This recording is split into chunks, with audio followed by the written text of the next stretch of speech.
유월절 명령과 규례에 대해서 말씀하고 있는데, 우리가 아는 것처럼 유월절은 이스라엘 민족들이 이제 애굽에 있을 때에 출애굽하는 이 마지막 순간에 하나님이 이제 마지막 재앙으로서 애굽의 장자를 처음 난 모든 태생의 처음 것, 동물과 또 사람의 처음 모든 것들에 대해서 죽이기로 마음 먹으셨던 거죠. 그래서 그 일들 행함에 있어서 이스라엘 민족들에게 또 명령하셔서 어린 양을 잡아서 문 입구에 쉽게 이야기하면 바르면 하나님께서 죽음을 면하게 하신다는 그 은혜를 말씀하고 있어요. 그래서 결국 주님의 보혈의 능력을 상징합니다. 어린 양의 보혈, 양의 피를 통해서 죽음이 떠나간 것을 이야기하는데요.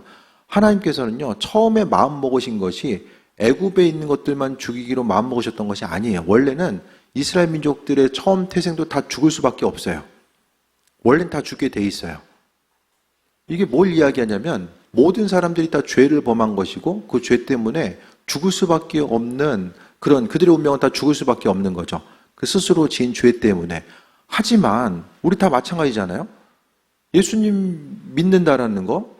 그러니까 주님의 은혜가 아니면 우리 전부 다 죽을 수밖에 없는 한 사람 한 사람인데 그 어린 양의 피가 또 구원을 가져온 것처럼 우리도 마찬가지입니다.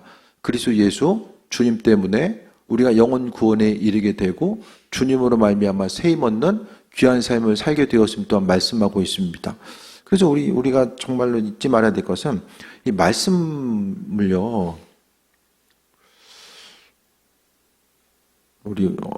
이 말씀을 얼마나 오래 들었을까요? 저랑 오래 계신 분들이 지금 20년째 지금 계시고 계신데 20년 동안 말씀을 얼마나 들었을까요? 그렇죠? 저도 이제는 한 교회에서 더 버틸려면 어떤 목사님이 원로 목사님이 그런 얘기를 하는 거예요. 한 교회에서 20년 버텼으면 이게 이제 어쨌든 검증된 거다. 안 쫓겨나고 20년 버텼으면 검증된 거다. 이제 뭐 이렇게도 원로 목사님이 이야기하시는데 그 20년이면 정말 이제 오랜 시간이잖아요. 그래서 요즘에 책 좀 더 봐야 되겠구나. 맨날 똑같은 소리 하면 안 되니까 이제는 조금 더 뭔가 좀 새롭게 은혜와 말씀으로 더 채워지지 않으면은 참 어떻게 될지 모르겠구나 이런 생각도 좀 하거든요. 그래서 뭐 이 얘기가 중요한 게 아니라 오늘 말씀 가운데 보게 되면 이 말씀이 우리 인생 가운데 삶의 여정 가운데 어떤 연결성을 갖는가 수없이 많은 말씀을 듣는데 이 말씀이 우리가 정말로 삶을 살아감에 있어서 어떤 위로가 되고 또 힘이 되고 능력이 되는가. 주님의 말씀이 말씀으로 끝나지 아니하고 우리의 삶의 여정 가운데 힘과 능력이 되는 삶을 살아야 되거든요. 그러니까 기록된 말씀이 평면에 기록된 말씀은 우리의 삶을 통해서 입체화가 되어야 된다는 거예요. 기록된 말씀 자체가 입체화돼서 우리의 삶의 여정 가운데 어떤 풍성한 은혜와 기쁨으로 나아갈 수 있어야 됨을 말씀합니다. 그래서 주어진 말씀 가운데서도요, 뭐 6월절에 어린 양의 피를 통해서 이스라엘 민족들이 죽음으로부터 벗어나서 그들이 또 생명 가운데 나아갈 수 있었던 거, 결국에는 애굽으로부터 벗어나는 거. 역사 기록을 보니까요, 이집트 역사는 많은 부분 이게 세계 역사 가운데 기록이 돼 있어요. 그런데 보니까 오늘 본문 가운데 이집트 왕은요, 투트모스 3세로 저는 기억하는데 이 본문 당시에 이집트 왕이요, 언젠가도 말씀드렸던 것처럼 싸움에 져본 적이 없어요. 세상 역사 기록 가운데서요, 전쟁에 져본 적이 없는 왕으로서 기록됩니다. 그 왕이 전쟁에 다 승리하다라는 건 거의 무음하다라는 것을 이야기하거든요. 그 가운데서 이스라엘 민족들은 빠져나온 거예요. 그래서 세상 역사가들은 이스라엘 민족들이 출애굽했다라고 하니까 이거 사실이 아닐 가능성이 크다라고 봐요. 노예가 한 번도 져본 적이 없는 군대를 가지고 있는 이집트 하에서 어떻게 빠져나올 수 있었을까? 이 진정성을 의심하기도 하는데요. 결국 그들이 스스로의 힘과 능력이 아니라 하나님 주시는 은혜와 능력을 통해서 그들이 벗어났음에 대해서 우리가 또 알게 되잖아요. 그러니까 결국 이 땅 가운데 모든 것들, 주님의 피의 보혈의 능력, 그래서 제가 자주 말씀드리는 것이 예수님의 피 한 방울은 온 우주보다 귀하다라고 말씀드린 게 그 피 한 방울이 능력에 대해서 치유와 회복을 나타나게 되고 또 항상 하나님의 뜻 가운데 승리하는 삶을 살아갈 수 있도록 만들어주시고, 그러니까 결국요, 교회 가운데서도 치유와 회복과 능력이 나타나는 이 모든 것들은요, 결국 주님의 피 한 방울이 행하고 있다는 것을 말씀합니다. 그래서 이 땅 가운데 우리의 삶은 항상 잊지 말아야 될 것은 하나님 말씀이 우리의 심령 가운데 입체화가 돼서 삶을 살아가는 것 자체를 말씀하고 있어요. 그래서 주신 말씀이 우리의 삶을 더욱더 기쁘고 평안하고 윤택한 삶을 살아감에 있어서 어떤 그 귀한 원동력, 우리의 삶에 있어서의 원동력이 되어야 됨을 또 말씀합니다. 그래서 하나님이 22절을 통해서 우슬초 묶음을 가져다가 그릇에 담은 피에 적셔서 그 피를 문 임방과 좌우설주에 뿌리고 아침까지 한 사람도 자기 집 문 밖에 나가지 말라라고 합니다. 하나님의 명령이죠. 또 분명히 나간 사람이 있었을 거예요. 하지 말라고 또 하고 싶은 사람 생기잖아요. 분명 있었을 거예요. 그래서 어쨌든 나가면 죽는 거예요. 안으로부터 보호 안 받는 거. 그러니까 결국 어린 양의 피가 의미하는 것 자체가 이것은 분명합니다. 그리스도 예수 주님의 보혈의 능력을 말씀하고 있는 거예요. 영원한 사망. 그러니까 죽음의 사자는요. 그 죽음이 왜 오냐면은 죄 때문에 죽음이 오게 되잖아요. 영원한 사망은요. 죄 때문에 오거든요. 그러니까 죄 져가지고 다 죽을 수밖에 없는 우리를 하나님은 은혜 가운데 구원하시고 함께 하시고 풍성함으로 함께 하시는데 결국 우리 인생 가운데 그리스도 예수 주님이 필요한 이유, 우리 죄 때문에. 하지만은 내가 왜 죄인인지를 모르는 사람들은 어떻게 합니까? 예수님이 필요가 없어요.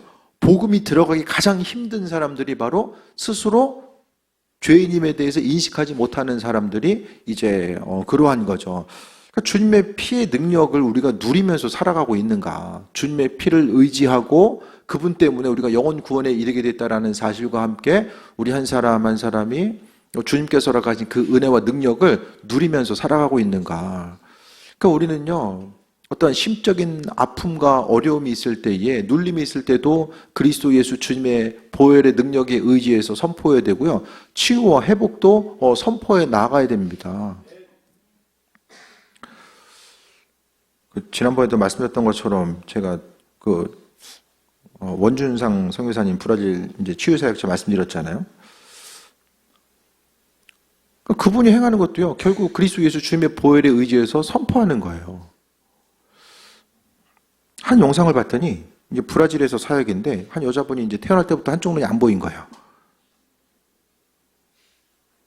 근데 선포를 통해서 한쪽 눈이 보이는 거예요. 이게 두 모녀가 있었는데, 그러니까 그와 같은 현상들이 선교지뿐만 아니라 지금도 마찬가지거든요. 그래서 오순절 교단 통해서 특히 지금요, 그와 같은 치유와 회복의 역사가 많이 나타나는 것이 지금 남미와 아프리카입니다. 왜 그곳에서 그와 같은 하나님의 치유와 능력의 역사, 이 기적이라고 말할 수밖에 없는 역사들이 지금도 왜 일어나는가? 그 기도의 능력이고요. 주님의 보혈의 능력을 얼마나 의지하고 나아가는가. 그러니까 교회가 부흥하는 시대 가운데서 치유와 회복 자체도 우리나라도 마찬가지거든요.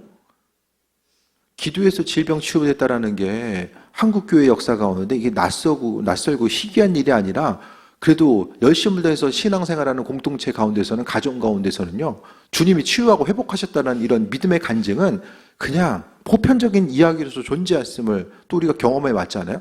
그러니까 우리는요, 이 시대 가운데서 어떤 나이만 어떤 영상이나 다른 것이 아니라 우리의 삶의 여정 가운데 함께 하시고 은혜로 베풀어 주시는 주님의 능력에 대해서 바라봐야 되는데, 문제는 그 모든 것들의 원천 자체가 바로 그리스도 예수 십자가상에서 피 흘리신, 고난당하시고 흘리신 피 그 한 방울 때문에 우리가 자유함을 얻는 것, 우리의 영혼까지라도 구원하신 그분은 우리로 하여금 이 땅 가운데 기쁘고 행복하고 평안한 삶을 살아갈 수 있도록 은혜로서 베푸시고 함께 하신다는 거예요. 날마다 세상 환경을 우리로 하여금 계속해서 누르고 스트레스를 주고, 스트레스 안 받는 날이 있습니까?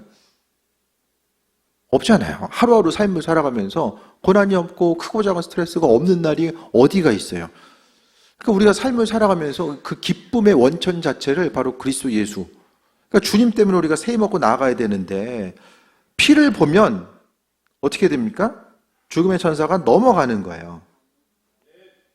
여호와께서 그 문을 넘으시고 멸한 자에게 너희 집에 들어가서 너희를 치지 못하게 하실 것입니다. 멸하는 자에게 명령하시고 치지 못하게 할 것이다라고 분명히 하나님이 약속하셨다라는 거예요. 그것이 바로 우리에게 하나님께서 영원한 죄와 죄로 인한 사망의 저주로부터 끊어낼 수 있는 것이 바로 주님의 능력이고, 우리 스스로는요, 죄를 끊어낼 수 있는 힘과 능력이 없어요.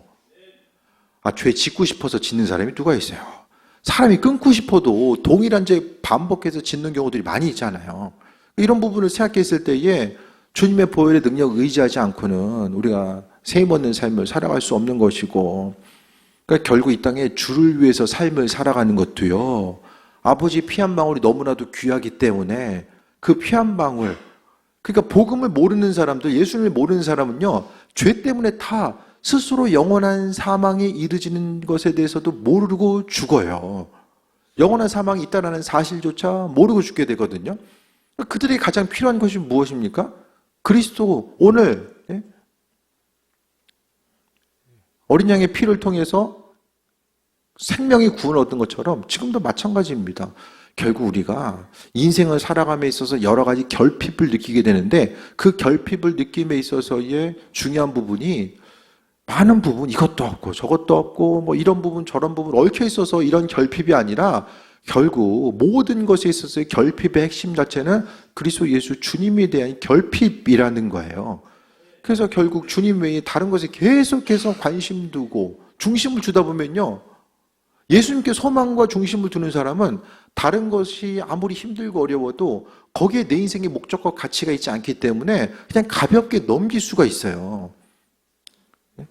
근데 아무리 작은 것이라고 할지라도 주님 외에 가치와 소망함을 두면 힘들어지는 거죠. 이웃교회 목사님을 만났는데 저한테 그런 얘기를 하는 거예요. 그 결혼 안 한 미혼 자매가 있는데 강아지를 너무 좋아한다라는 거예요. 대부분의 그 카톡 사진이 강아지 사진. 그래서 목사님이 걱정하는 게, 이러다가 걔 장례식 치러야 될 것 같다고. 그 얘기하면 이거 어떻게 되냐, 이제 그런 얘기를 하더라고요. 이게 그분만의 예는 아닐 거예요.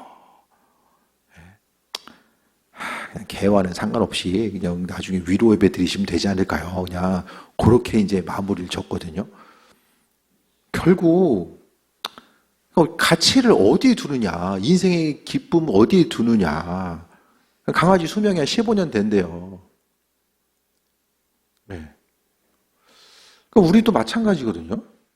삶의 여정 가운데 다른 여러 가지 것들, 뭐 신경 써야 될 것들 많이 있지만, 결국 내가 우리 인생 가운데 가장 소중하게 여겨야 될 것이 뭐냐. 우리 인생 가운데 가장 소중한 거, 빼앗기지 않고 우리가 죽는 그 순간까지 지켜야 될 게 뭐냐? 바로 그리스도 예수, 주님의 보혈의 능력이고 그분의 피 한 방울이라는 거예요. 예수님께서 나를 위해서 십자가에 달리셨다는 것을 생각하면 우리 어떤 존재입니까? 주님의 보혈의 능력과 같은 값어치를 가진 존재가 바로 우린 거죠. 그만큼 엄청난 존재인데 세상 다른 것 때문에, 내 인생의 어떤 다른 사람 때문에, 어떤 환경 때문에 인생에 대해서 기쁨을 빼앗기거나 그렇게 해서는 안 된다는 거예요. 우리 자신이 얼마나 존귀한 존재임에 대해서 기억하고 그 우리의 삶을 어떻게 살아갈 수 있을까? 우리의 인생을 어떻게 하면 의미 있고 가치 있게 살아갈 수 있을까? 이런 부분들에 대해서 좀 더 고민해 봐야 됩니다. 우리가 존귀하게 주님께서 우리를, 아들 예수 그리스도를 통해서 아들의 피를 흘리기까지 우리를 구원하셨다고 한다면, 그 구원 사건은요, 그 구원 사건을 믿는 사람들에게 해당되는 얘기예요. 안 믿는 사람은요, 그건 아무 상관이 없어요. 믿는 사람들에게 예수님의 구원의 사건은 여전히 유효한 거거든요. 그러니까 성경의 말씀도 계속 말씀드리지만 한 구절 한 구절 주님께서 주시는 말씀을 적극적으로 잡아야 돼요. 취하고 잡아야 됩니다. 그 잡는 것을 통해서 말씀이 내 것이 되고 움직여지고 또 반응하는 거예요. 예언의 말씀이 선포될 때도 마찬가지거든요. 우리가 이제 이번에 이제 3년 연속 오시잖아요, 여서 목사님. 그러면 이제 대부분의 사람들은 말씀 주신 것들이 왜 안 이루어지지? 요거에 더 관심을 기울이거든요. 그러니까 우리가 받은 말씀을 가지고 얼마나 그 말씀 붙들고 고민하면서 그 말씀대로 삶을 살기 위해서 마음에 중심 두었는가? 거기에는 관심이 없어요. 그냥 말씀이 내가 저절로 있는데 이것이 이루어졌는가 안 이루어졌는가? 거기에 중심을 두게 됩니다. 구약의 예언은 어떻게 된다고 그랬어요? 다 조건적이에요. 이렇게 하면 이렇게 될 것이다.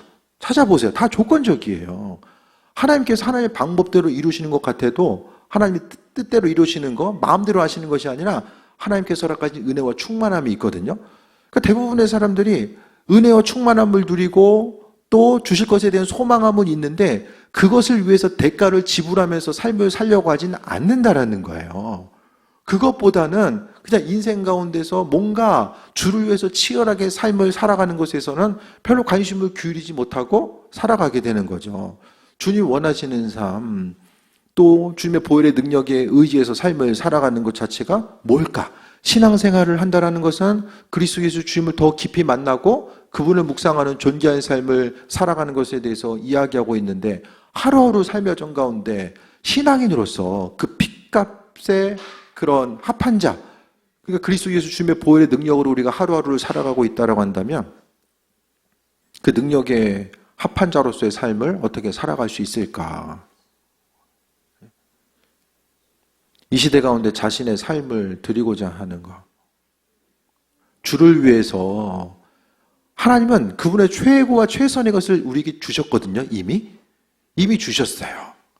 근데 우리의 삶의 모습이 항상 주님은요, 우리를 자녀 삼아 주시고 다른 누군가가 아니라 자녀된 우리의 삶을 통해서 그분은 영광 받기를 원하신다는 것을 말씀드립니다. 그래서 한 사람의 신앙인으로서 시간이 너무나도 빨리 지나가잖아요. 아까 나눔 시간은 셀리더 나눔 시간을 통해서 말씀드렸었는데요. 그냥 자고 일어나면은 하루가 우리에게 주어진 것이고요. 못 일어나면은 그냥 죽는 거예요. 어제 자고 나서 못 일어났다고 생각을 해보세요. 다음 날, 뭐 공과금 내고, 애들 공부 잘하고 못하고, 뭐 그것이 이렇게 인생 가운데 크게 다가오진 않을 거예요. 삶을 통해서 항상 신앙인들은 주님과의 관계성 자체를 먼저 돌아봐야 되고 주님의 보혈의 능력이 이만큼 죽음으로부터 건지신 능력이 있는데 그 능력 자체를 경험하면서 우리가 하루하루를 살아가는가 아니면 잠깐 있다가 썩어 없어질 것에 우리의 마음의 중심을 계속해서 빼앗기면서 살아가는가 이런 부분에 대해서 돌아봐야 됩니다. 그래서 항상 주님의 선한 일꾼으로서의 삶을 어떻게 살아갈 수 있을까를 생각해 보고 이 땅 가운데서도요 주님의 뜻과 인도하심과 예비하심에 대해서 돌아보고 삶을 살아가는 거죠. 그러니까 이번에 이제 수요일 날 제가 학교에서 교수님 만났잖아요. 그러니까 교회도 그렇고 교회가 힘드니까 신학교도 어렵고 아무튼 맨날 이 교회랑 신앙인과 연결된 곳은 맨날 어렵다는 얘기만 있어요. 뭐 희망이 있고 뭐 소망 가운데 있다는 얘기 들어본 적이 없어요.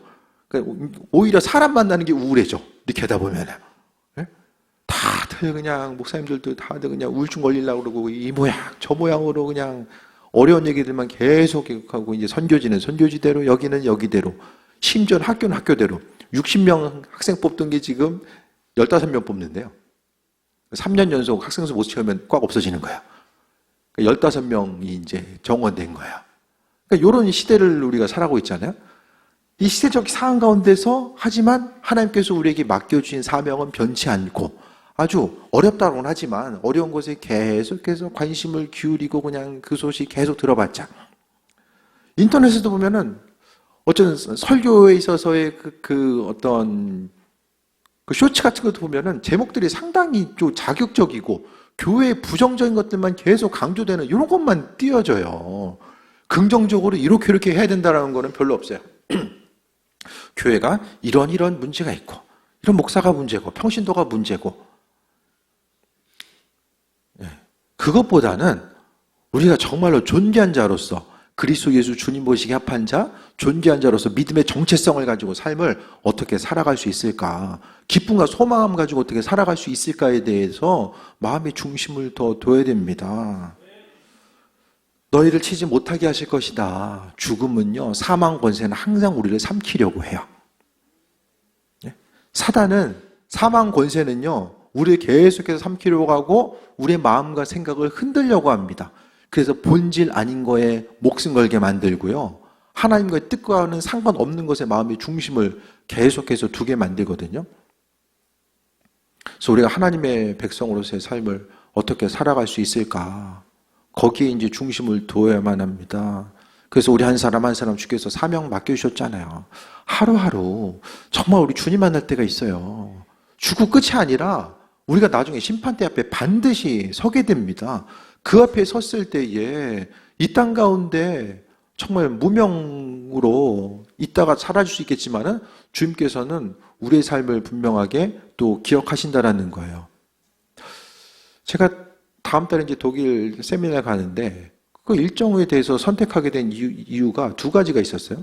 한 가지는 제가 이제 교회 역사에 대해서 상당히 관심을 많이 갖고 있습니다. 교회가 움직여지고 어떤 기도 운동의 스토리, 어떤 성령 운동의 스토리들, 또 교회의 선교에 대한 스토리들, 그 부분에 대해서 교수님과 함께 할 수 있기 때문에 차로 이동하는 시간이 상당히 길거든요.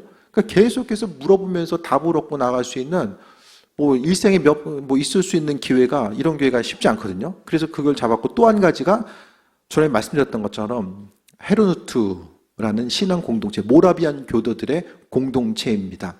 모라비안 교도는요, 그들이 이제 체코에 있다가, 체코랑 독일, 체코의 서쪽, 독일의 동쪽이 인접해 있거든요.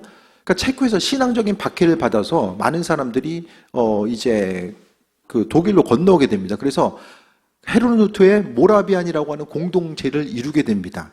그들은요, 했던 것이 뭐냐면은, 그러니까 종교개혁이 1517년에 종교개혁이 일어나거든요. 종교개혁 이후에도 보면은 교회 역사 가운데 초대교회 보면은 교회 역사 보면은 날마다 다 복음 전하기 위해서 생명 걸고 해외로 나간 것 같잖아요. 아니에요. 교회 역사 가운데 전도는 하나님이 하신다라는 생각 가지고 전도를 잘 안 했어요. 그러면서 이제 종교개혁이 일어나면서 1510년에 일어나면서 이제 좀 복음을 전해야 되겠다라는 생각 자체를 갖게 되는데, 그 출발 자체가요, 1517년에 시작이 되고 이후에 모라비안 공동체가 1730년에 모라비안 공동체가 이제 출발을 좀 이전에 시작하고 1730년부터 복음 전파를 시작하게 됩니다. 1730년부터 이제 20년 동안 선교사 파송 인원이요, 종교개혁 이후로 전체의 200년 동안 파송한 사람들보다 더 많은 거예요.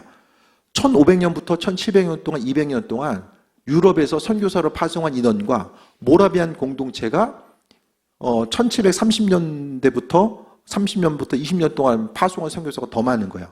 그러니까 그들은요, 그리스도 예수 주님에 대한 복음의 능력, 보혈의 능력에 대해서 기억하고, 기록을 보니까요, 1730년부터 1930년까지 약 200년 동안 3,000명이 나갑니다.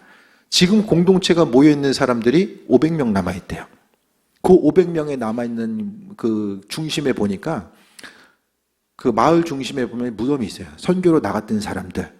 그래서 이제 공부하면서 보다 보니까 표시가 돼 있어요. 첫 번째 나간 사람, 두 번째 나간 사람. 이렇게 표시를 해놨더라고요. 그러면서 나갔다가 3,000명이 나가서 다는 못 돌아왔어요. 나가서 이제 풍랑 때문에 소천하고 또 여러 가지 선교지에서 죽음을 맞이한 이들. 그러면서 그들은 선교만 했던 것이 아니라 24시간 기도가 거기서 출발합니다.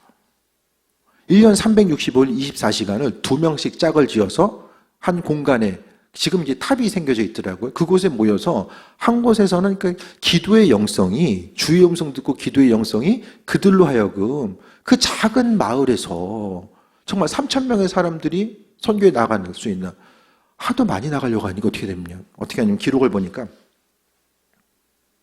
지금은 말씀드렸죠. 선교사 안 나가려고 이제 해서 거의 감리교회에서도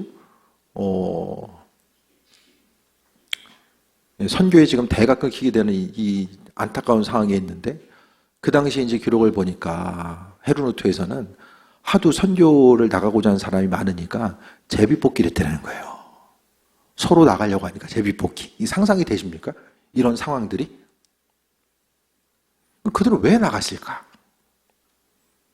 1700년도와 900년도의 사이는요, 이동이라든지 풍토병이라든지 이 안전함에 대해서 보호함 받을 수 없는 이런 순간이잖아요.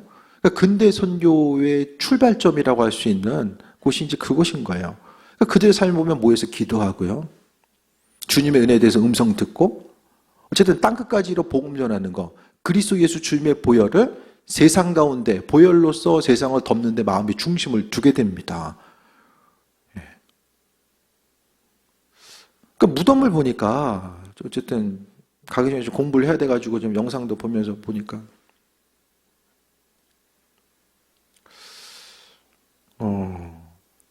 뭐 다 선교사 무덤은 아니에요. 무덤이 한 6,000기 정도 있는데,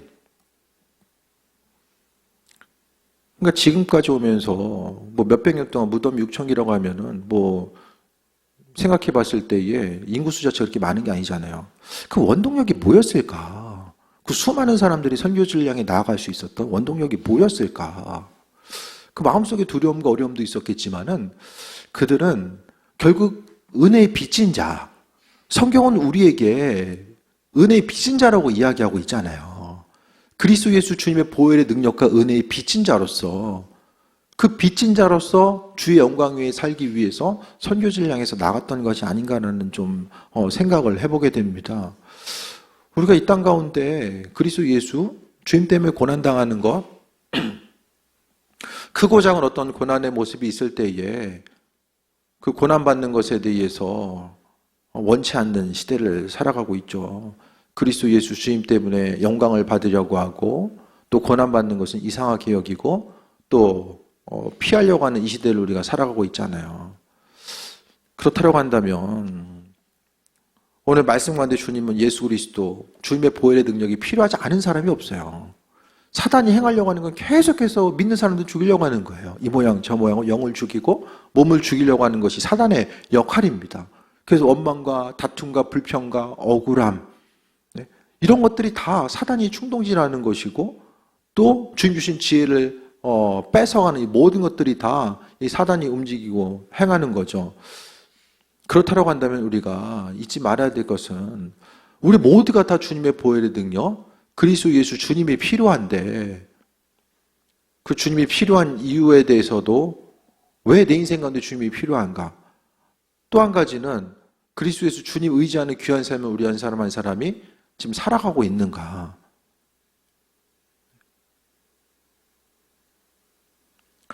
하나님은요, 우리에게 이 모든 것들을 허락하심에 있어서 그리스도 예수 주님을 통해서만 주세요.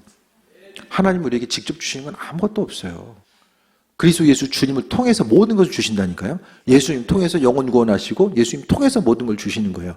그래서 신앙의 중심 자체는 예수님이고 무엇을 하든지 간에 주님 기뻐하시면 행하는 거고요. 주님 원치 않으면 안 하는 거예요. 우리로 하여금 움직이게 하는 당위성 자체는 오직 주님께 있다는 것에 대해서 또 기억해야만 합니다. 무슨 일을 하든지 간에 주님의 뜻대로 움직이고 반응하고 나아가는 것. 27절 봅니다. 너희는 이르기를 이는 여호와의 유월절 제사라. 여호와께서 애굽 사람에게 재앙을 내리실 때에 애굽에 있는 이스라엘 자손의 집을 넘으사 우리의 집을 구원하셨느니라 하라 하매 백성이 머리 숙여 경배하니라 라고 말씀합니다. 하나님께서 구원하셨다라는 것. 주께서 영혼 구원의 길로 이끄시고 함께 하심에 대해서 생각했을 때에 항상 아버지께서 바라시고 원하시는 뜻이 무엇일까를 돌아보고 구원받은 자로서 그리스도 예수 주님의 피값에 합한 삶. 그래서요, 이 땅 가운데 다들 기쁘고 행복한 삶을 원하시잖아요. 기쁘고 행복함이 어떤 육신적인 어떤 그 만족감과 유익만 있는 것이 아니라 내 영혼이 창조주 하나님을 기억하고 그분께서 허락하신 은혜 가운데 충만하게 누리는 삶, 삶의 여정 가운데 기쁨을 누리는 것, 이 기쁨의 근원 자체가 무엇인지를 잘 좀 생각해 보시길 바랍니다. 내 인생, 나로 하여금 기쁨을 주는 거, 소망 가운데 나아갈 수 있는 부분이 뭘까를 생각했을 때에 우리 다 편안하고 안전함에 대한 그 욕구 자체가 기본적으로 있잖아요. 근데 정말 그 주를 향해서 나아가는 거, 헤르노트 공동체뿐만 아니라 정말 수많은 이들이 우리 교회에서 또 헌신하는 수많은 이들, 또 선교사님도 마찬가지죠.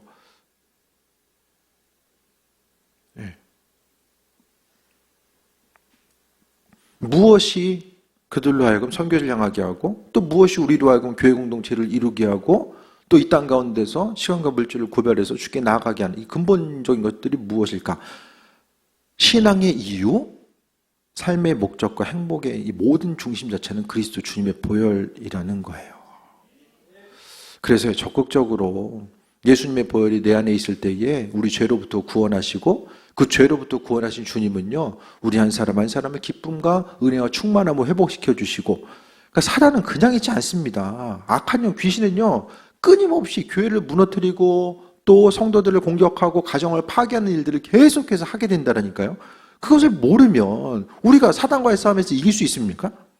무슨 수로 이겨요? 우리 아무것도 할 수가 없어요. 우리가 영적 싸움이라는 그 이야기를 할 수 있는 것 자체는요, 예수님의 피 보혈의 능력 때문에 그 모든 것들이 가능하고, 그리스도 예수 주님 때문에 어떤 치유적인 회복의 사역도 가능한 거고요. 우리와 사단은요, 이 죄라고 하는 공통점을 가지고 있어요. 그래서 사단은 끊임없이 우리에게 친구 삼자고 해요. 죄라는 공통점 때문에. 근데 우리가 사단의 유혹을 끊어낼 수 있는 것 자체는 하나님께서 우리를 의롭게 만들어 주셨기 때문에, 우리 의롭다라고 여겨주셨어요. 그리스도 예수 주님을 믿는 사람들에게 이게 법적인 개념이에요. 법정에 가서 이 사람이 죄인인지 아닌지가 이게 판결이 되잖아요. 그러니까 법정에서 하나님은요, 우리를 예수님 때문에, 이게 바로 대속의 개념이에요. 죄의 몫을, 죄를 대신 짊어지는 그 대속의 개념. 그래서 대속자 대신 예수님 때문에 법정에서 우리로 하여금 우리가 죄가 없다라고 우리를 선언해 주신 거예요. 죄 있는 존재지만 없다라고 선언해 주셨기 때문에 우리가 의인으로서의 그 용서받은 의인으로서의 삶을 살아갈 수 있음을 또한 말씀하고 있습니다. 그래서 무엇을 하든지 간에 우리 행위적인 것이 아니라 주님의 은혜와 능력의 근거에서 삶을 살아가는 것, 그래서 하나님 말씀대로 살아가는 것. 이 사도 바울도요, 그가 말씀을 통해서 믿음으로 인한 구원을 이야기했을 때에, 사도 바울은 원래 어떤 사람들이죠? 어떤 사람이었죠? 뼛속 깊이 유대인이었어요. 율법을 지키던 사람. 그 뼛속 깊이 율법을 지키던 사람이 그리스도 예수 주님을 만나니까 그의 삶이 완전히 변화될 수밖에 없었던 거예요. 바울은 율법에 대해서 그 폐하는 것처럼 보여도 그것이 아닌 율법은 예수님께서 율법을 완성했다는 말씀하고 있잖아요. 믿음으로 인해서 구원받는다고 하니까 그 철저하게 율법주의자였던 사도 바울이 보기에는 그리스도인들이 하나님 말씀대로 살지 않는 것, 그 온전한 신앙인의 자리부터 벗어나 있는 것처럼 보인 거예요. 그래서 율법은 어떤 내용을 합니까? 우리로 하여금 그리스도 예수께로 인도하는 것. 자유롭게 예수님 믿는 것이 아니라 하나님 말씀의 근거에서, 그러니까 주님 오시는 그날까지 하나님께서 말씀으로 우리를 이끌어 주시는 거예요. 그리스도 예수 주님의 은혜 가운데 이끌어 나아가는 것. 그러니까 결국 은혜를 누린다라는 건요, 말씀의 인도하심 받아서, 율법의 테두리 가운데서 우리가 말씀의 인도하심 받아서 주께 나아가는 것입니다. 말씀을 모르고 율법의 테두리로서 벗어나 있으면 자유로워져. 그 자유가 주님 안에서의 신앙인의 자유가 아니라 내 인생의 주인 가운데서 내가 주인 되어서 모든 것을 움직이고 행하고 판단하는 그 기준 자체, 그러니까 말씀의 테두리 가운데서 말씀을 우리를 억누르는 것이 아니라 그리스도 예수 주님의 자리 가운데서 그 보혈의 빚진 자로서의 온전한 삶을 살아가게 하는, 우리를 보호해주는 그 역할을 감당한다는 거예요. 그래서 우리가 하나님의 이끄심과 인도하심을 생각했을 때에 다들 좀 기쁘고 행복하기 위해서 신앙생활하는 거 아니에요? 다들? 고생하려고 신앙생활하는 거 아니잖아요. 기쁘고 행복하게 삶을 살기 위해서 신앙생활 하잖아요. 그 말씀을 통해서 허락하신 그 은혜, 말씀 가운데 하나님께서 주시는 은혜와 풍성함, 창조주 하나님께서 우리에게 허락하신 은혜와 풍성함, 우리가 왜 누리지 못하고 있는가, 이것에 대해서 다시 한번 기억하고 예수 그리스도의 보혈의 능력, 그 피 한 방울의 능력이 내 심령 가운데 온전히 스며들었을 때, 그게 믿음을 통해 가능한 거죠. 우리가 승리하는 삶을 살아갈 수 있게 됩니다. 그러니까 결국 주님의 보혈에 대한 능력, 그러니까 믿음이죠, 믿음. 우리의 삶의 모습이, 우리의 신앙의 여정이 얼마나 그 믿음을 근거로 해서 이루어지고 있는가. 기도할 때 믿음 가지고 기도하세요? 아니, 습관적으로 반복하세요. 삶의 소소한 일상 가운데서 하나님께서 이루시고 있다는 거, 내 인생 가운데 개입하시고 함께 하신다는 그 믿음. 그 은혜 가운데 삶을 살고 있다는 거, 선포하는 것도 주께서 이루실 것에 대한 그 온전한 믿음 자체가 우리에게 있는가, 그런 것에 대해 생각해보고, 기독교 신앙은 정말 파워풀한 거거든요. 세상을 변하고 움직일 수 있고, 물리적인 세계가 움직이고 나아갈 수 있는 것들을 경험할 수 있는 것이 바로 신앙인의 능력입니다. 그것이 바로 출발점이 다 보혈의 능력이거든요. 그러니까 힘들고 어려운 상황이 있다고 한다면 이거 왜 힘들지? 환경들, 주변 여건들을 바라볼 것이 아니라 세상 모든 것을 이기고도 남음이 있을 수 있는 그리스도 예수 주님의 능력이 정말 내 안에서 역사하고 있는가, 이 부분을 먼저 점검해 봐야 됩니다. 그러니까 주님의 자리가 결핍되면 결핍될수록 체력이 떨어지면 작은 것 하나 들기도 힘들잖아요. 몸이 아프면 작은 것 하나 들기도 힘들어요. 그러니까 면역력이 떨어지면 떨어질수록 질병에 취약할 수밖에 없는 것처럼 우리의 영적인 면역력이 바로 그리스도 예수잖아요. 주님 바라보시고 한 세상 삶을 살아가게 되는 거. 이 땅에서 한 세상 삶을 살아감에 있어서 은혜의 빚진 자, 보혈의 빚진 자로서의 삶을 어떻게 살아갈 수 있을까? 열심을 다해 신앙생활하는 사람들을 오히려 조롱하고 이상하게 여기고 미련하게 여기는 이 시대적인 풍토 가운데서 정말 믿음을 지키고 삶을 살아간다라는 거, 주님의 은혜와 능력을 가지고 삶을 살아간다라는 것이 무엇인지에 대해서 다시 한번 점검하시고 하나님의 말씀의 근거에서 우리가 하루하루 살아가는 거, 그 은혜를 누리면서 우리의 심령 가운데 기쁨과 소망함이 있고 무엇을 하든지 간에 출발점 자체를 그리스도 예수 주님과의 관계성 가운데 출발하시고, 우리가 만약에 마음속에 주님에 대해서 경험하지 못하고 누리지 못하고 있다고 한다면 신앙생활을 좀 원점으로 다시 가져가서 주님과의 관계성을 어떻게 가져가고 그분께서 날마다 빛으로 비춰주시는 그 은혜를 어떻게 경험할 수 있을까에 대해서 돌아보며 은혜의 빚진 자로서 주께 영광 돌리고, 또 믿음의 여정 가운데 이 시대 가운데 수많은 교회 역사를 통해 보게 되면 수많은 이들이 그리스도 예수 주님 때문에 은혜의 빚진 자로서 나아가서 헌신하고 자신의 삶을 드렸던 수많은 이들을 생각했을 때에 우리도 주님 보시기 합한 신앙이, 그들만 귀한 것이 아니라 우리도 귀한 존재이고 그들만 은혜 받은 사람이 아니라 우리도 은혜를 소유한 자로서 삶에 있어서의 우선순위를 분명히 하고 아버지께 마음에 중심 두고 나아가고자 했을 때에 주께서 은혜 가운데 풍성함을 함께 하시고 누리는 귀한 삶, 나중에 주님 앞에 섰을 때 부끄럼 당하지 아니하고 잘했다 칭찬받는 삶, 우리의 수고와 아픔들 주님께서 다 기억하시고 갚아주시고 은혜와 충만함을 누리게 될 줄 믿습니다. 주께 영광 돌리는 귀한 삶 되시기를 축원드립니다. 찬양하고 기도합니다.